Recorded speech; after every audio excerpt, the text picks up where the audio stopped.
Idina and Jeremy Seller, there's a Are we going live on Instagram. How are you both today on this 29th anniversary of Rent? Oh my God. We're happy to be You together. know, it would have been at like 6 p.m. So you would have been getting ready Yes, in that right dressing room now. right there.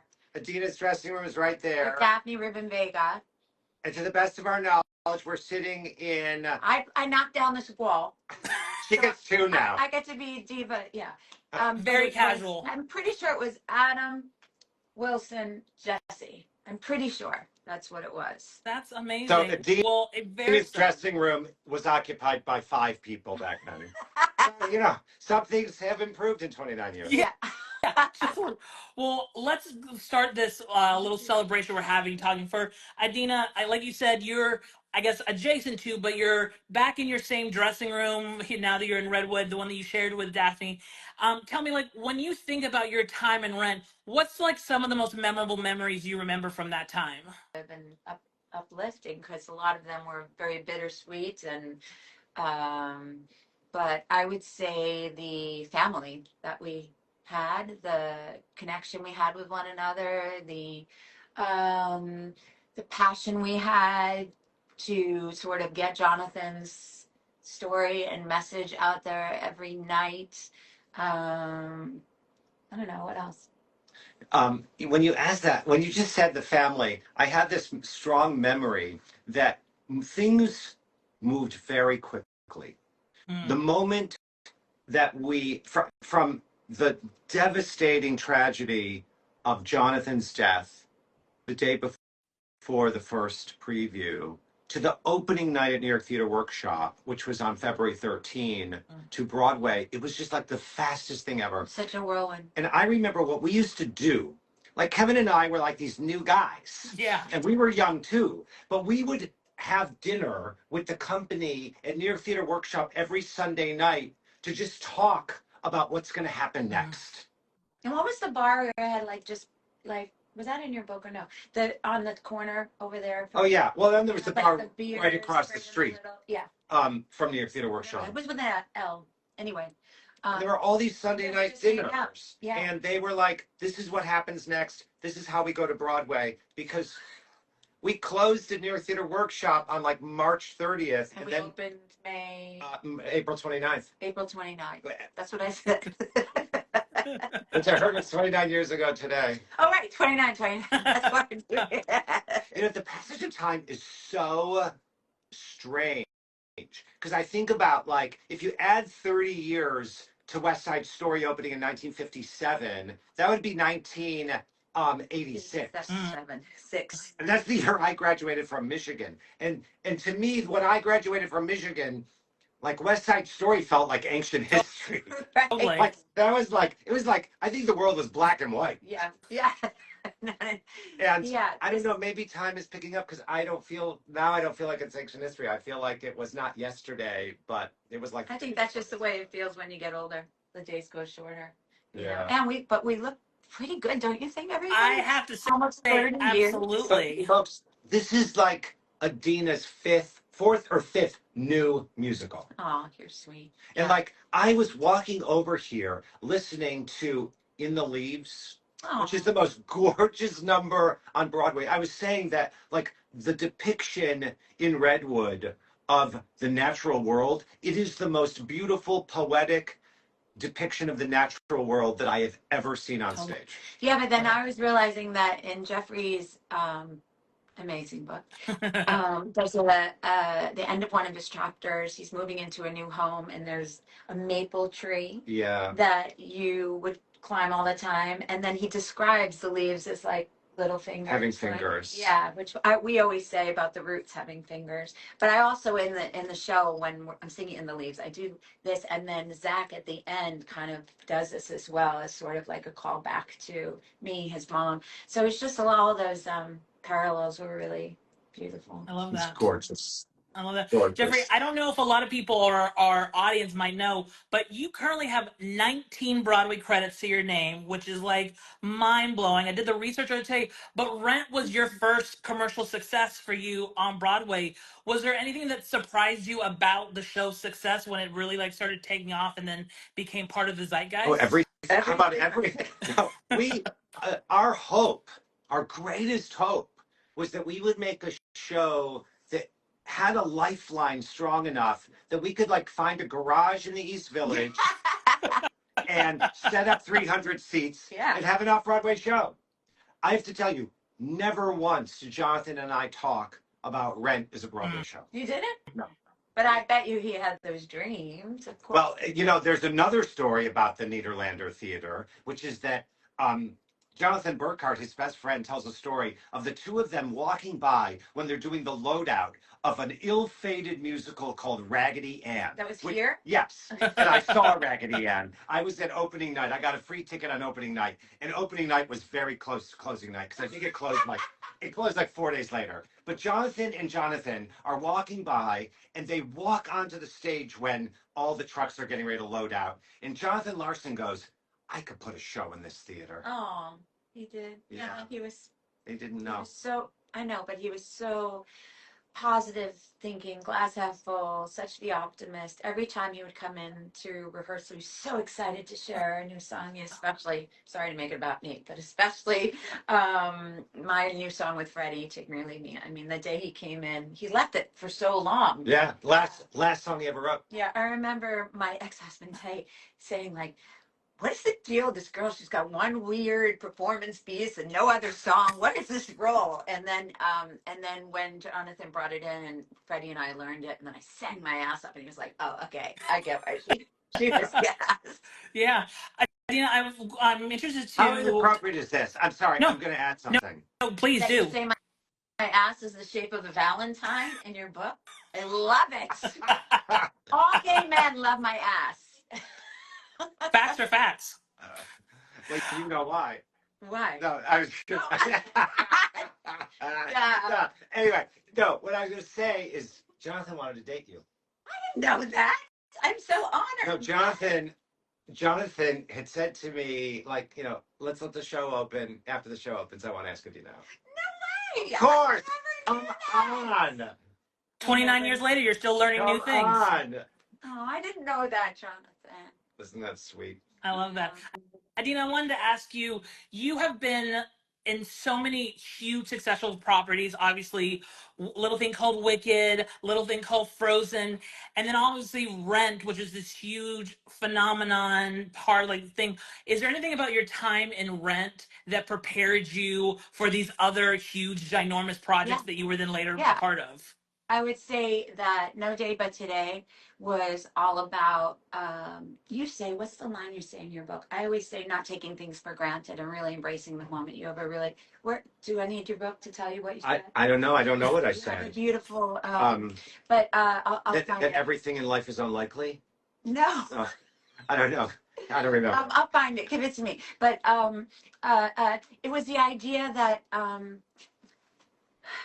to not take things for granted. So any other time there was success, or not even always success, just living a dream of being on stage and performing, to really take it in and not go beyond that. And that's what I think we, as really young 20-year-old kids, were able to do, when it's not easy to do that with success and you're doing all these photo shoots. And I think that whole experience, because of Jonathan, really taught us a foundation of how, remember, we didn't miss a show for 6 months. Nobody missed a show. Nobody. Yeah. So it was. There were no understudies off Broadway, and no one ever missed a show. Right. Amazing. Yes. So it was the work ethic and just the idea of just being grateful all the time for what I was doing, even when it wasn't successful. My career's gone up and down. There's been many years in between Rent, Wicked, Frozen. But I would say that that's the thing that I learned most was every night singing No Day But Today or Seasons of Love was like a reminder, constant reminder why we're there and what it should be about, the integrity, the creativity of art, and enjoying the family. So every cast that I'm with is just so important to me because it's about creating with people. It's not about all of that other stuff. Yeah. It's beautiful and true. I'm gonna find this. Ask him a And question. miraculous. Yeah, well, say, Jeffrey, let's switch gears really quick. Again, Yes. for anyone who's popping in and watching right now, Jeffrey, you have your first book coming out next week, which is so exciting, Theater Kid. Tell us, I mean, and obviously, yeah, there you go. There's the book right there. It kind of chronicles your life up until now, including your time with Rent. Tell us all about the book, and I also just found out that you're starting a book tour with this as well. Tell us all about that as well. Are you singing as well? No, but I'm going to do an event at Guildhall this summer, and Adam's going to come and sing. Oh, yes. He's going to do Glory, yeah. So I am going to do one event with Adam Pascal. That's at Guildhall on July 27th, so folks can come out and see us then with Seth Rudetsky. But I really wanted to tell the story of Rent because I believe that Rent was the culmination of Jonathan's dream that he wanted to change musical theater forever. He wanted to make a show that was our stories, our characters, our music, and he did so. Mm-hmm. And so many of the great musicals of today stand on Jonathan's shoulders, from our Avenue Q and In the Heights and Hamilton to Next to Normal and Dear Evan Hansen. Yeah, doesn't Lynn always say that he would, without Rent? Well, Lynn took his high school girlfriend to this theater and sat in the balcony and watched Rent and said, I can make a show about my community, my friends, my family. Lynn's watching right now. He's been commenting a little bit right now, but I hope right now watching I got this. it right, friend.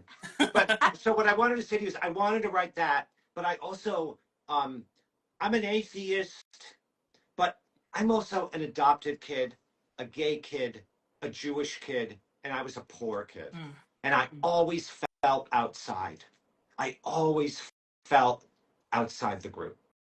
And that's what so many of the young generation and the audiences of Wicked, I mean, sorry, not Wicked, of Rent really felt. All the letters I would get, all the reactions, the people dealing with their sexual orientation. Do you still say that?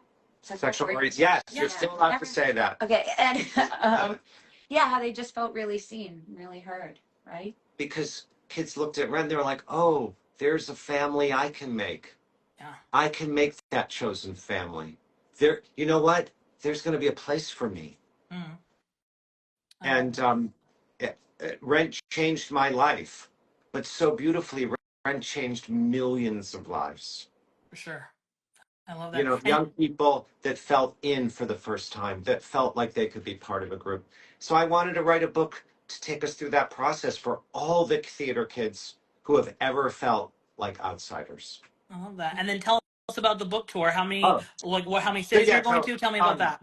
Well, we're doing, Lynn and Tommy and I are doing an event at the Public Sunday night, but sorry, it's sold out. Yay! And then, but here's the deal. Alex Edelman and now Benj Pasek and I are going to do an event a week from tomorrow, Wednesday the 7th, at my temple, Congregation Beth Simchat Torah on West 30th. And we're going to do that on the 7th. So they can come see that. And of course, I'm going to go to my own JCC in Detroit, Michigan next Tuesday night.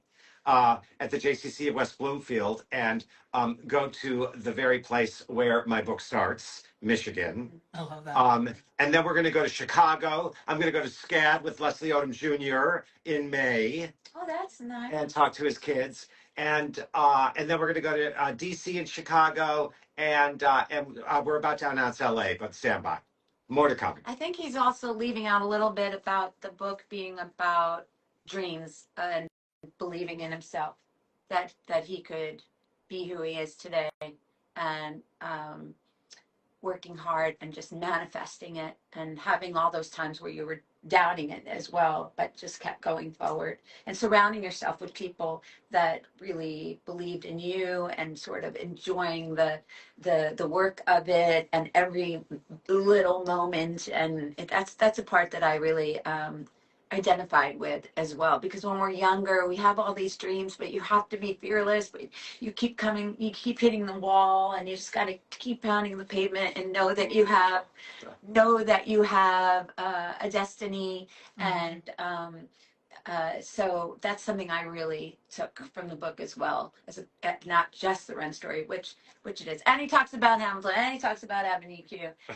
But yeah, I think everybody's gonna really love this book. I love that. And you can pre-order it now, and then if it comes out for sale next week, Yeah, pre-orders today. It comes out, oh my gosh, it comes out a week from today, next Tuesday. And of course, Lynn and I would tell you, along with our partners, Tommy Kale and Jimmy Niederlander, come by it at the Drama Bookshop. Absolutely. Our favorite All right, bookstore very last in question, America. because I know, Idina, you've got to get ready for a show tonight. So one last question. It would behoove me to, since I have you here, we have to talk about Redwood just a little bit. I mean, you can buy this wallpaper on Etsy. there you go. There you go. If you ever need to feel like you're in the Redwoods, that's the way to do it. But I mean, first of all, I mean, we've talked before, but I mean, welcome back to Broadway in this wonderful show that you've co-created with Tina Landau. What has it been like coming back to performing on the stage again and being a part of this community again? Well, I mean, this has been like a homecoming, full circle. When we were in tech and I had to stand downstage center, I was having just so many feels, it was so magical and emotional for me to stand there. Which way to the stage? I was going to say, she started doing, the cow jumped over the moon. Oh, she started doing over the moon. I had a helmet, a motorcycle helmet, right? And I took it off, and now I have a climbing helmet. Yeah. But now you get to fly. I do. I get to fly, which is also a sort of a repetitive theme in my career. But I'm very, very I'm proud of this show. Thank you for bringing it up. I think that people are leaving really moved and like they have a cathartic experience. They feel really uplifted, and they feel a sense of interconnectivity and family, even though they don't always know each other. People are just like hugging each other after the show. And so, I mean, that's what art and theater is supposed to do, right? We're supposed to have this really reciprocal relationship with each other, and the actors on stage feel like we're trying to really connect with our audience, and the audience is sending back this energy to us, and it feels so generous and magnanimous on both sides. You just reminded me of something, which is that musical theater at its best is so healing. And being in a forest is scientifically proven to be healing. Yes. Because it gives off these vapors that actually have this powerful positive impact on our system. Yeah, and Tina always says there's sort of, in literature, people have always gone into the forest for transformation. Yes. So there's something about something about nature being so the healing, nature's power to heal us. And there's something about going and being still and to surrender in there. I mean, this is kind of my character. She's still and she enjoys the silence. Well, she doesn't always enjoy the silence. It can be deafening. Like me, I have a lot of neuroses and a lot of loud voices in my head, but it's about trying to find the stillness, surrendering, getting a perspective on life, feeling very small and humbling yourself to the world. And so I don't know, it's nice to be here 29 years later with Happy you. anniversary, man. I love you too. Well, thank you so much for joining us. Thank you for letting us come into your dressing room. Come see Redwood. Yes, go see Redwood. Go get Theater Kid out. You can pre-order it now, like you said, out next week. Because we're all Idina Menzel, theater kids here, right? Jerry Sellers, thank you so much for coming on this live with me. Thank you, Jeffrey. You're so welcome. Bye, everyone. Thank you for joining. Goodbye. Bye.